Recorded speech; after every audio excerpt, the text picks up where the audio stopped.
So, how about that new MK movie? Oh, that's what you want? You want it like that? All right, let me tell you about this MK movie. Like, look, let's get it twisted. Let's not cap. Mortal Kombat has never had a good story. You've seen the 3D era games. You've seen the original Mortal Kombat movie. Hell, you've seen Mortal Kombat Annihilation. And this right here might as well have been Mortal Kombat Defecation. Because this is like if we got the sweatiest, most grimy, most unhygienic Shokan and got Motaro at the same time and opened up both pairs of those ass cheeks and said, defecate on the series. That's what we got here. So if you want to turn your brain off, look at it slack jaw like you're Sylvester Stallone, and just have a bunch of saliva drip down your chin while you're watching a movie, just taking in all these images, just, ride a Sunday out or something like that on a Sunday afternoon, then by all means, full recommendations for this movie, okay? I know this wasn't going to win any Academy Awards, but this was a movie where you start scratching your chin and you're going, the fuck's the point? And according to Sub-Zero's actor, he signed on for 4 more sequels.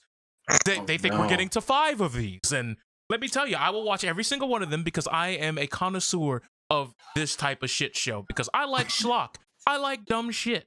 But I will not cap in any way and tell you that when I see the dumb stuff, oh, we talk about it. Yes, sir. Yes, ma'am. Anywho, the movie starts off with your traditional rivals, Sub-Zero and Scorpion. Sub-Zero shows up to the Shirai Ryu, I guess, complex, training grounds, homestead.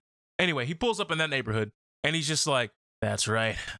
I caught Scorpion while he's out of the house. But look, his wife and oldest son are here.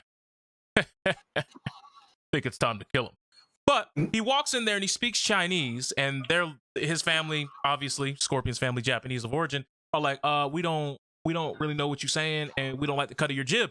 And Sub-Zero picks up on that. He says, you don't like the cut of my jib. What if I speak it to you in your native tongue? So he starts speaking Japanese. I'm like, so Lin Kuei just know every language. They got the Philosopher's Stone and the Rosetta Stone, and now they just got like a language codex, I guess. Whatever. It is what it is. I'm going to let you do you. Do you, movie.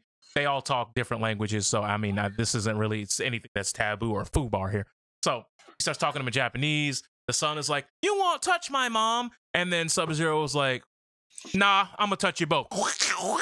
And any of you who watch Mulan, y'all know, let's get down to business. You gotta get the big stick, put 2 buckets on each side, get the water. That's what Scorpion was off doing. He was gonna get some water so he can go and, procure some assets, get some hydration, and bring it home.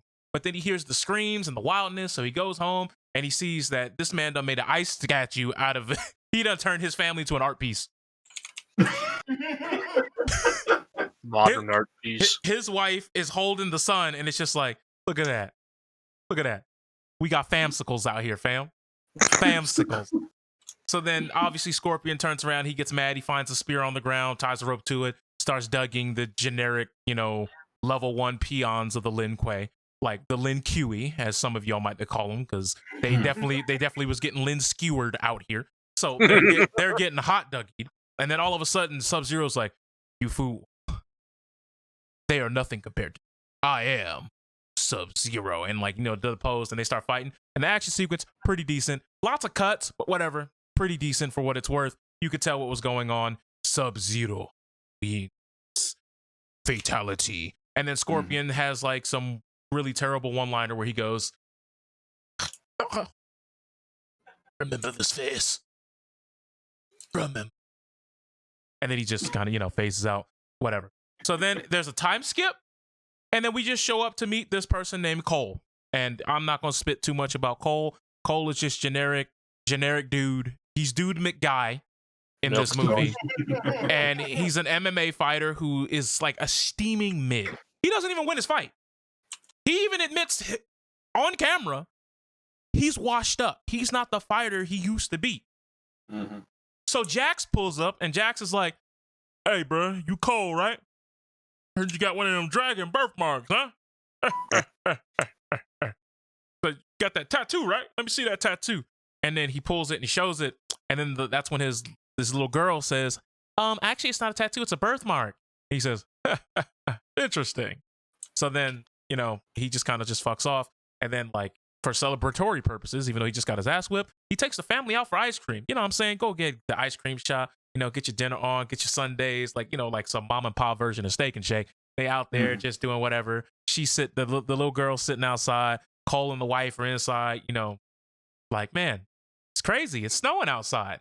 So you already know what this means. Sub-Zero is Friday the 13ing his way down the street. Like, my man is his way. Like, my man is just teleporting down the street, and then, like, it starts hailstorming, and people are getting... There's a dude that comes out of a phone booth and just gets sniped by an icicle, bro. Craziest you ever saw. Like, imagine you be like, yeah, I'll be home. I'm just letting you know I'm running a little bit late. I'll see you later, girl. All right, you hang up the phone. See! And you done punched your ticket, dropped out, got your GED, etc., so on and so forth. You out of the life game. So at this point, it's like, all right, this is weird. This is a little bit disjointed, but hey, we're all good here, right? So then Sub-Zero shows up like the Terminator, about to kill his family. He doesn't know what's going on. And then this like Cadillac Escalade or this Suburban or Expedition, some SUV pulls up, drifts in there, and basically Jax has a get in if you want to live type moment in which he does an exposition dump where he's like, that thing on your body, it's not a tattoo, Cole. It's a birthmark, Cole. And Cole's like, huh? What are you talking about? You have one of these tattoos, one of these dragon markings. To me, you've been chosen, Cole. Chosen? For what? Mortal Kombat, Cole. Like, my man's literally just dumping some exposition. He's like, so at this point, he's like, that thing that's coming after you, yeah, he's been killing everybody who has this mark because he doesn't want anyone to win from Earthrealm. And yeah, we are the champions of Earthrealm, so it's my job to protect you. That's what I got to do, Cole. It's my job, Cole. That was basically Jax. Insert thing here, followed by a stern Cole. God. That was basically his script at that point. So then he jumps out the car, pulls out the chopper, pulls out the Roscoe, and then Cole's like, hey, bro, I can fight with you. We could jump this dude. And Jack's like, nah, if we leave your family here unprotected, he's going to find them. He's going to kill him. He's going to use them to draw you in. Get out of here, Cole. So Cole's like, shit, you ain't got to tell me twice. Another black man about to be statistics on the hard, cold streets of New York? You damn right, because I'm getting involved. Fuck out of here. So my man got in the SUV, put that whip in reverse, and then Jack said, all right, I'm going to go fight Sub-Zero. And yeah, Sub-Zero, like, he teleports. He has to teleport because these people were driving an SUV. My man caught and passed them on foot. So my man must have had ice sheets everywhere, just slipping and sliding. And that must have been like what he was doing to get around the city very, very fast. Or he was teleporting, whatever. He had to teleport. I believe he had to teleport in MK versus DC. Anyways, point is, he's doing his thing. So they start fighting.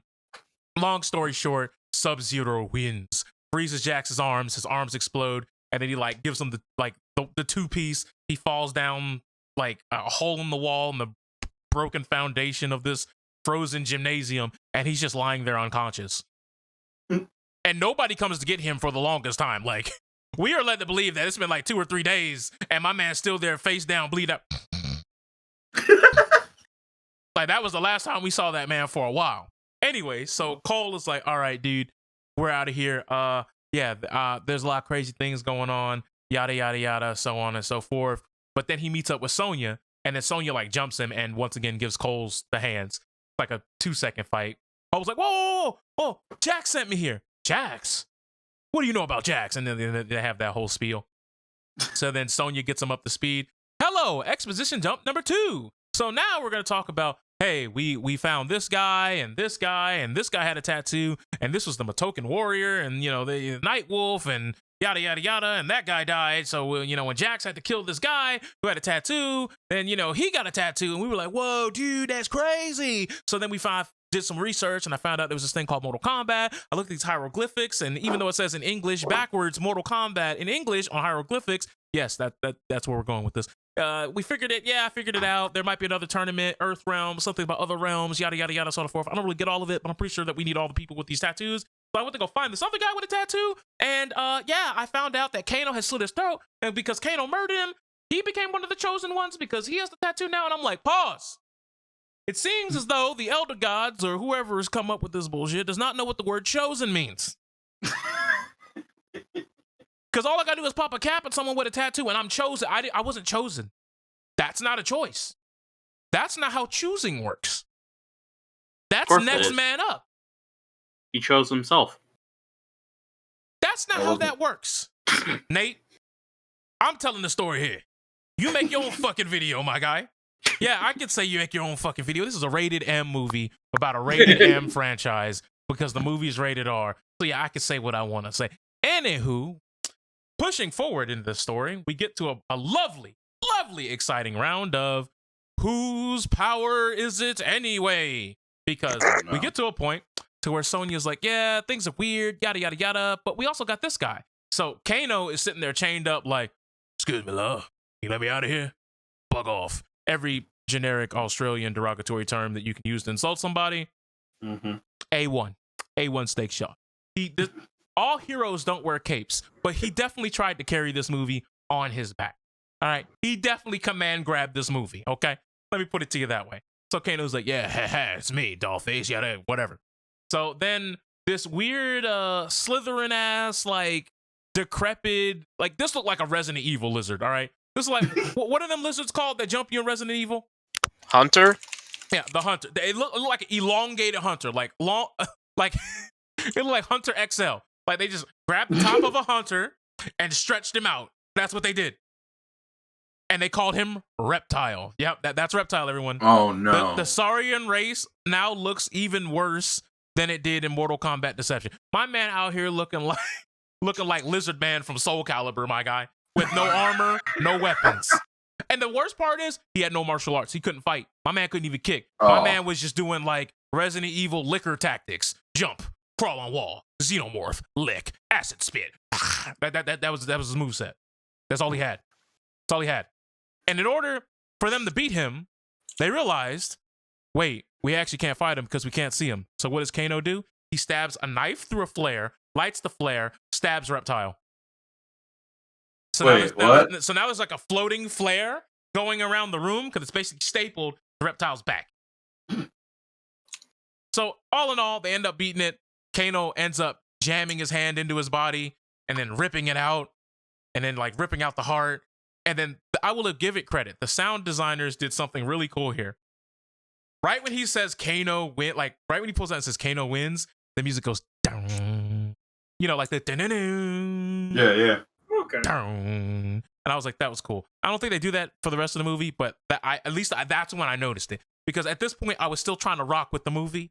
No, there was a lot of bitter things to swallow, but I was still rocking with the movie at this point. Still rocking. Okay. So then we get to the point to where Kano's like, yeah, I'm leaving. Goodbye. This is weird. And then Sonya's like, all right, well, we need to find this thing called Raiden's Temple. Kano claims he knows where that temple is. So then he takes them there. They get there, blah, blah, blah, blah. And this leads to a whole rabbit hole of questions of, so we're not looking for Jax? Does Sonya not give a fuck about Jax? Like, what are we doing with that? That's number one. Number two, does the Special Forces not have funding? Like, are Sonya and Jax like AWOL here? Because if they're part of the Special Forces, I'm assuming they can procure an aircraft. Why do they need Kano to procure the aircraft? Like, that's just weird to me. But anyways, whatever. We can get past that. That's just my brain thinking when it probably shouldn't be. So Jax is still, to our knowledge, laying face down, ass up in the middle of a parking garage, with no arms, mind you. What's up? So then we get to an issue where they get there, they're running around the desert, they're tired, no one trusts Kano. Then Liu Kang shows up, and that's when we have probably one of the best scenes in the movie, because that's when Kano goes, hey guys, who is this guy? And then, Liu Kang gives him the whole, the chosen from Earthbound. And then Kano's like, I'm not having any of it. And then Liu Kang goes, fireball. And then Kano gets hit with fireball, and it obviously wasn't meant to do any damage to him, it was just meant to startle him. He was like, no, hold on. Did you just shoot fire from your hand?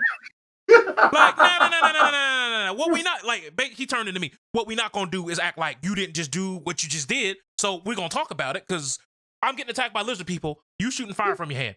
I don't understand. If you get superpowers and you're chosen and I'm chosen, does that mean I'm gonna get superpowers at some point? Nah, talk to me.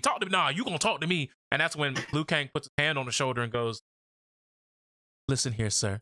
There are many things you must not know. But like, in a very philosophical, Chinese monk sort of way. And in the middle of that little monologue he was having, Kano just looks at the arm that's now on his shoulder. Fuck? Like, he shot fire out his hand, and he's like, at peace, my brother. Kano's thrown for a loop here. So then they just trust Liu Kang. They go to Raiden's temple. They find out Raiden's temple is the place that actually exists. So they go there. Then they meet Kung Lao. And like, I'm gonna skip a lot of the nonsensical parts here. And I don't mean the nonsensical parts that are nonsensical to the point where they need to be talked about. I'm talking about the nonsensical parts of the movie that don't really build up to anything or have no payoff. I'm gonna just get to the meat and potatoes So they get there. Liu Kang and Kung Lao basically like, hey guys, if you're a chosen one, you get this thing called an arcana, and you gotta awaken your arcana. You know, it's very similar to Mortal Kombat Annihilation's gotta awaken animality. You know, when Nightwolf said that, and then like we don't really talk about that for the rest of the film because Nightwolf just kind of fucks off. So it's kind of similar to that in the fact that they're like, you gotta find your arcane. And then Sonya's like, well, I want to fight for Earthrealm too. And Cole makes the excellent point. We wouldn't even be here if it wasn't for Sonya. Sonya's the one that got us together. And then that's when Kung Lao and Liu Kang are like, only those who are chosen are allowed to participate in the practice regimen here at the Arcana School of Bullshit. And Sonya's like, wait, what? And they were so basically Kung Lao and Liu Kang were just like, fuck off, normie. That's basically what that turned into. So then Sonya becomes sad girl sad and just, oh, I'm sad. And then Jax basically comes to. And apparently the monks over at Raiden's temple have like Full Metal Alchemist level technology because they give him like these tiny little scrawny ass little mechanical arms. And like Jax is having like a, I can't punch. I'm weak. You know, that type of thing. And then Sonya goes, listen here, soldier. Remember what you told me in boot camp? All I ever wanted was your respect. And now you're gonna whine, and like has one of those speeches. And then Jax is still like, I'm sad, but I guess I'll get over it. So then at that point, you know, they're doing the whole training regimen. They're fighting. They're doing sparring matches. Cole fights Kung Lao. Liu Kang fights Kano. Eventually, it gets to a point to where Kung Lao's like, well, I think Earthrealm's fucked because these guys fucking suck. They're terrible. They have no powers. It doesn't seem like we're getting any powers. When they get to the table, start eating dinner, Jax pulls up with his little tiny little mechanical arms. And then Kano's like, you got those things in man size, brother. Because those are looking kind of weak. So then Kano's like, so when am I getting my arcana, bruh? Like, we've been talking about it, like, yada, yada, yada. And that's when Kung Lao and Liu Kang start turning into a Wild and Out comedy duo. Like, they turn into Carlos Milo and Chico Bean. Because they just like, Kano, you a bitch. You a grouch. You mad. You sad. You suck. You can't fight. You're whack. And then Kano's like, excuse me, pause. You know who I am? I'm Kano. And then Kung Lao's like, that's another word for bitch. Like, they were just like going in on this dude. And then Kano's like, what did you say? And then he just shot a laser beam out of his eye. That's right. There are no cybernetics. It's just all magic arcana. He was the chosen one, so he gets a laser eye. But only one eye. Weird choice, but hey, you got it. I was hoping he would get Blanca Ball. All right, that's what we were rooting for. I hope this man could jump and do anti-gravity homing attacks like he Sonic the Hedgehog or some nonsense like that. But nope, it's just the eye. All right, I'm with it. So then Kano's like, yeah, baby, woo, flex, I got an arcana. That's right, I'm better than you. Points at Cole. I'm better than you. Points at Sonya. I don't even know what you do, little scrawny arm man. Looking at Jack. So then after one of the training exercises, you find out this is a huge piece of lore that I think a lot of people overlooked. Because he definitely says it. That's what I went upstairs to check before you asked me this question. Because y'all said y'all were going to ask me this question. So I wanted to make sure I got this part right. I'm not making this up. This is not cap. So Liu Kang, obviously, if he has the power of fire, you know, he can obviously help you, you know, stitch up some wounds and like burn it, you know, make sure it's solid, you know, not going to tear, whatever. So he's helping Cole with some of his wounds. And basically he's telling the story of Liu Kang. His origin story in this film is he's a child from a gutter, the orphan, a stray, if hand me down level trash. And that's when he met, you know, Bo Raicho, pulls him out of the gutter, does yada, yada, yada, whatever. And at that point, during his time being an orphan, he found and met somebody who was a purveyor of children, aka a sex trafficker who sex traffics children. Now, depending on how you want to take the wording of it, you could say that he was molested because he says orphans like me. So you could say maybe he was molested, or maybe he's just saying that people who had his same background and upbringing were being taken advantage of, and he couldn't see it and go on any longer. He said he noticed that he had a mark, so he killed the person. I'm like, so the chosen one is out here choosing child predators? Like what? Hey, yo, elder gods, my guy, whoever's doing like. I must consult with the elder gods. I was about to fucking say It's like I just feel like there's got to be some prerequisites here. Like I understand there might have been a chosen one, and he maybe killed him because obviously if he's working close enough with the people that Liu Kang could get in touch with, maybe it was a monk and then he killed the monk. Who's to say? But I'm just sitting here like what? And then at this point, he was so mad that he decided I'm going to take this person's life. And when he took the life, he got that person's mark. And then he said, and then my arcana was awoken. I said, so how come when all these other people were out here Dougie and folks, they ain't get their arcana off rip? You just got your, like, that just, like, I'm not asking for consistency. Like, I'm asking for consistency, but I don't think asking for consistency would be something that's too much. Baby, all right, fine. Whatever, you got it. You got it. You got it. So then we get to a point to where it cuts to Shang Tsung, and he's just over there being evil. He out here plotting, and he's just like, oh, yes, my champions, Nitara, the beautiful. And, like, this woman who looks nothing like Nitara. And I understand Nitara would probably be a hard thing to do. But, like, this just this is like someone who was cosplaying Scarlet and strapped wings on her back. Like, and this is no disrespect to her, okay? Look, you do the best with what you got, all right? Yeah. I'm not trying to throw shade. This looked like, hell, it might have even been Serena throwing wings on her back. Whatever. It's not the point. Point is, she shows up. It's Melina. It's Cabal. Who, might I add, Cabal, S-tier costume. Kung Lao, S-tier costume. Not really feeling Liu Kang's Player 2 alternate Sasuke, but fine. Fine. It was okay, I guess. Jax, all right. Kind of looks like Steve Harvey in the face. But as far as costuming went, this might be the best movie we've had costume-wise. And for a lot of the visuals, I'll give it some pluses, all right? I'm not saying everything in this movie was like torrential downpour dog shit, all right? There's some highlights here, okay? Some highlights, all right? Now that I've given you extended that olive branch, it's time to go back to deck and dump on this film. Anyways, so Shang Tsung's like, yes, Goro, welcome. And like the doors open up, and you see Goro's silhouette, and like, so you're like, oh, okay, he's putting together a team. Then Raiko shows up, and Raiko is played by Nathan Jones, the wrestler. Wait, really? Yeah. Nathan Jones, wrestler, man. Yeah. I was going to go wow with Brock Lesnar. And I was, what was his like gimmick? Like he was like a murderer who like was like coming in the ring and like. Yeah, and he was supposed to team up with The Undertaker. Yeah. He is playing the exact same character he was playing in WWE as Raiko. Anybody who knows anything about Raiko or Raiko, however you want to call his name, knows that's not how that character is. That's not how that character works. That's never was. But basically, they casted him to be the Bane from the Schumacher Batman and Robin film, the one with Arnold Schwarzenegger was Mr. Freeze. So yeah, Raiko's just a big dude with a hammer going. That's dumb. Yeah, that's basically what his character was minimalized to. But anyway, that's not the point. Point is, he gets his group of flunkies, and Shang Tsung says, "We do not have to wait for the tournament. We can kill them now." Now, this is where I have the biggest problem with this movie, because it doesn't show itself right now, but I'm going to tell it in a way where you all will understand why this part of the movie floors me to the ground. All right? So, do anyone remember that iconic scene from the Marvel Cinematic Universe where Dormammu shows up, and he's just like, that's right, I'm here to fuck it all up, and then the Doctor Strange comes through, and he's like, Dormammu, I'm here to bargain, and then they go through that loop thing? Yep. That's exactly how this movie should have happened. This movie should have never happened. This movie should have just had that happen a couple times and then go straight to the tournament. Allow me to explain.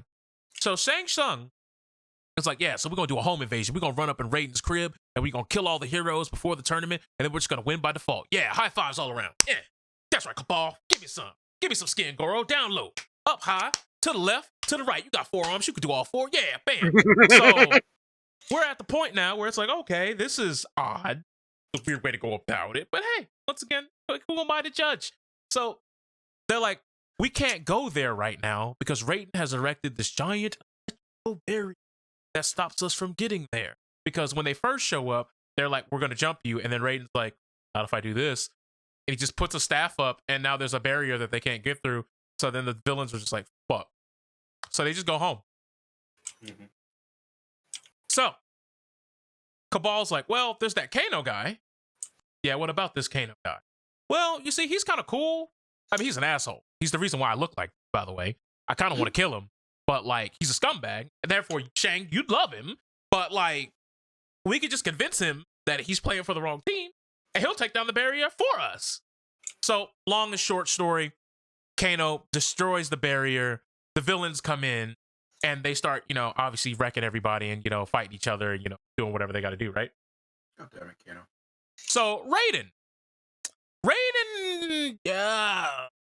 this might be the worst Raiden in Raiden history.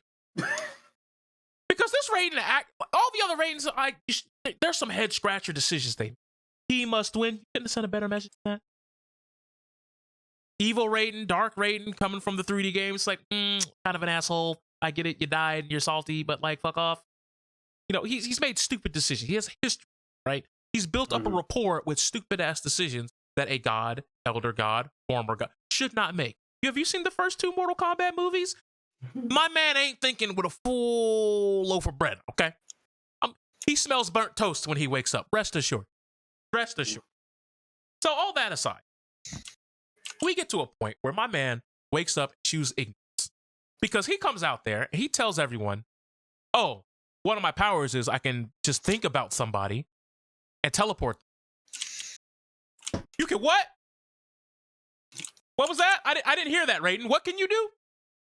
Yeah, you see, I could think about somebody. Yeah, I got that. And I could send them anywhere I know exists. So you saying you got Goku instant transmission, but you ain't even got to touch the person. So you mean to tell me when the villain showed up, you could have just sent them home? Like Shang Tsung should have been like, that's right, Raiden, what'd it do? How am I back in my own house? Hello? Hello? Wasn't I just talking? I was just talking to Raiden, right? Yeah, but we home now. That's odd. That's weird. And at first, I thought you had to be a willing participant for this type of thing to happen to you. But later on in the movie, they reveal that you don't have to be a willing participant. And I was like, oh, well, maybe Shang Tsung's too powerful to be teleported. But near the end of the movie, he teleports Shang Tsung. So none of those theories that are out apply. Because he does them both. Within about 20, 25 minutes of screen time of each other. Anyways, we'll get there. Mm-hmm. So they go over there and they start giving each other the hands. And all the villains are winning their one-on-one fights. Traditional first, second arc, type of build-up. Where the heroes are at their lowest point, toward tail end of the second arc, yada, yada, yada, so on and so forth. So they're all getting duggy, right? Mm-hmm. In Raiden's house, that he could clearly just teleport them all out from. So then Raiden says, you know what I'll do? I'll teleport all the heroes out. Let's retreat. Tactical retreat, right? Mm-hmm. So he teleports himself to this place, teleports all the heroes, and I think the last 3 to be teleported are Cole, Liu Kang, and Kung Lao. And Kung Lao gets a lightning vortex around him, and then Shang Tsung's like, stop him! And then Kano punches him or shoots him with the laser, knocks him down out of the lightning transport. Mm-hmm. And then Shang Tsung just walks up, command grabs him, yokes him up, and starts sucking his soul out. Now, with that being said, Raiden could just teleport him again, but he doesn't. Liu Kang has a projectile called a fireball we saw earlier in the movie. Doesn't even bother. He just goes, Kung Lao! And then Cole grabs Liu's like, no, there's nothing we can do. Nothing we can do? Bitch, you can throw a fireball. Make Shang Tsung go, wait, huh? Dodge it. And then Raiden goes, and then y'all leave. Like, this is falling apart at the seams. So then Shang Tsung gets the sucky suck, and then Kung Lao gets sucked, and then Kung Lao turns into a corpse, dead. He's bones now. Kind of look like that thing that was in the second Mummy movie. That thing that was in the sarcophagus, but that's a whole other tirade if you want to go on that. So then we show up to this place where it's like the white void. And you may be saying, white, what do you mean? So you see my wall back here? Imagine there's no posters and it's just white. That's where they go. They literally go to the author's room. Like it's literally just a void, which Raiden calls, we're in the void. It's a place between realms, not quite Earth realm, not quite anywhere else. And I'm like, so you could teleport people to abstract concepts and somehow you lost in a home invasion? You see how logically this doesn't work anymore? Mm-hmm. So it's like, okay, all right, fine. Stupid, dumb. I don't get it, but all right, fine. At the very least, we know, all right, maybe he couldn't do it because he didn't know that Kung Lao wasn't in the portal. Don't know how you wouldn't know that because it's your power, but hey, we'll give you that.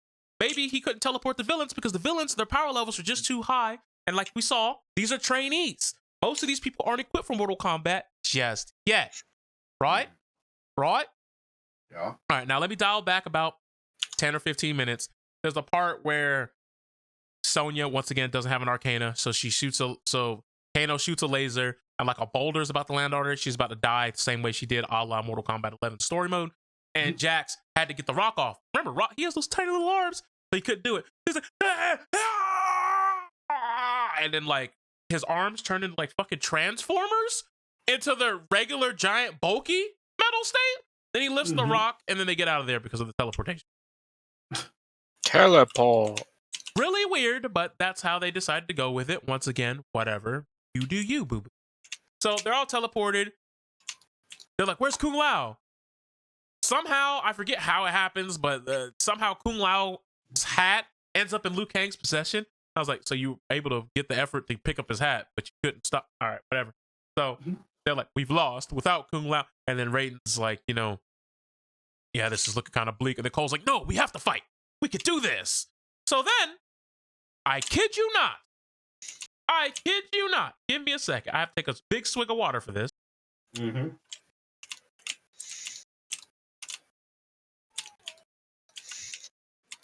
I kid you not. My man says, all right, so which ones do y'all want? And they all start picking which ones they want to fight in a one-on-one. Like Liu Kang's like, I'll take Cabal. Cole was like, I guess I get Melina. And I know what some of y'all are saying. Hey, bruh, you skipped something. I did skip something. And I wanted to skip it and save it for the end. But I feel as though that would be doing you guys a disservice. So we're going to put a pin on this 1v1 setup. I just wanted to talk about how stupid the teleportation is. Yeah. So before this, before the whole big on home invasion, Cole realizes that this might not be for him. He might just suck. So what does Raiden do? Raiden sends him home. Sends him back to his family. His family's like, oh, Cole, you're back. They start hugging. And then Goro shows up. Goro. This is a Cole that couldn't beat a regular human at the beginning of the movie. Mm-hmm. Can't do nothing to Sub-Zero.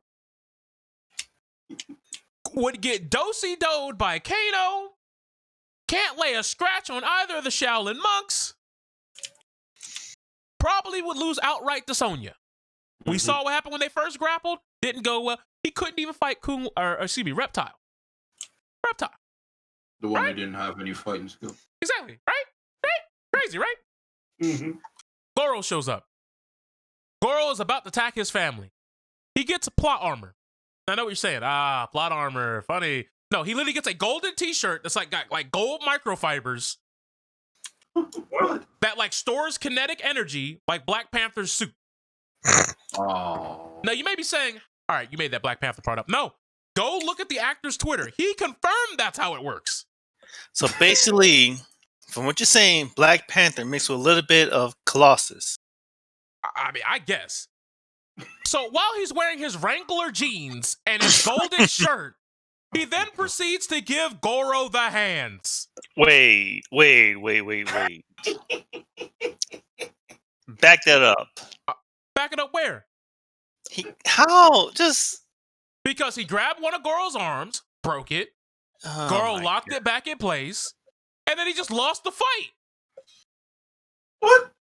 And then, as Goro was giving him the ones and twos, trying to make it even, Cole's plot armor evolved into plot armor plus bladed tonfas. My man was Kobo Jutsu Tanya now.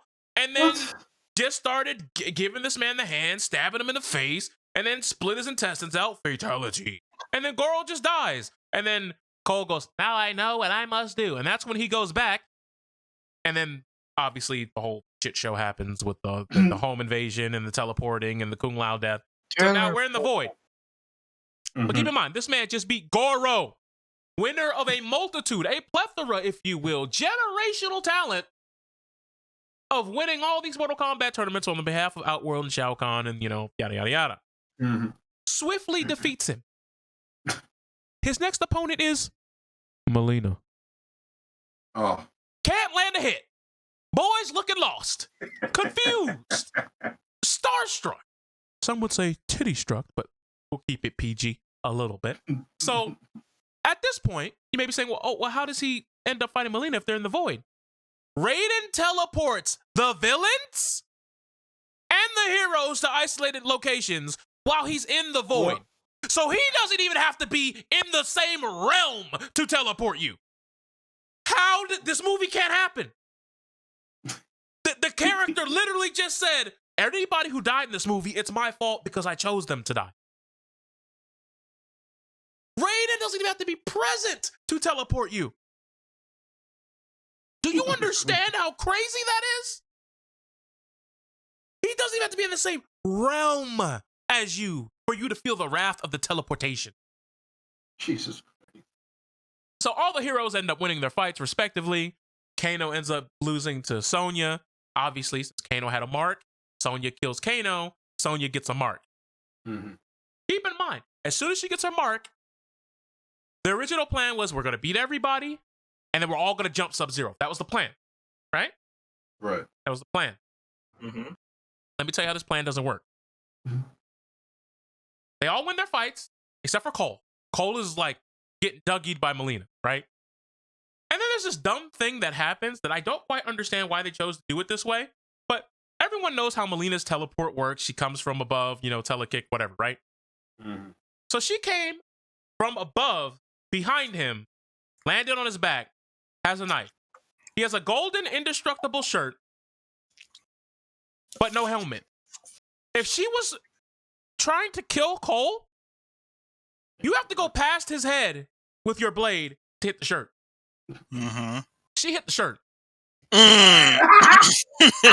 So she deliberately went I understand fight choreography is really hard, and most of the fights were okay, but this is just I have to really take my mind out the movie to believe that she is so incompetent that instead of stabbing the easy kill, she hit the shirt.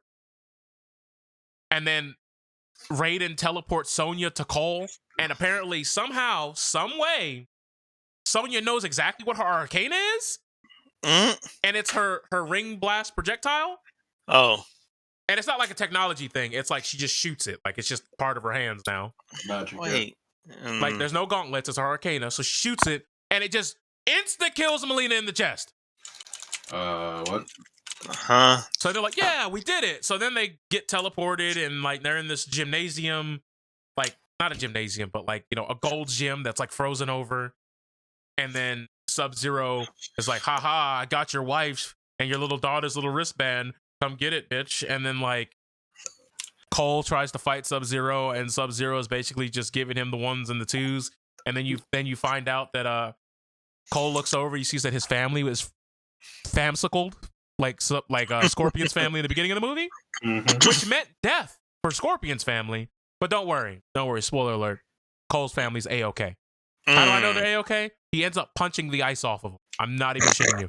What? Just punch it off. He's just punching it off.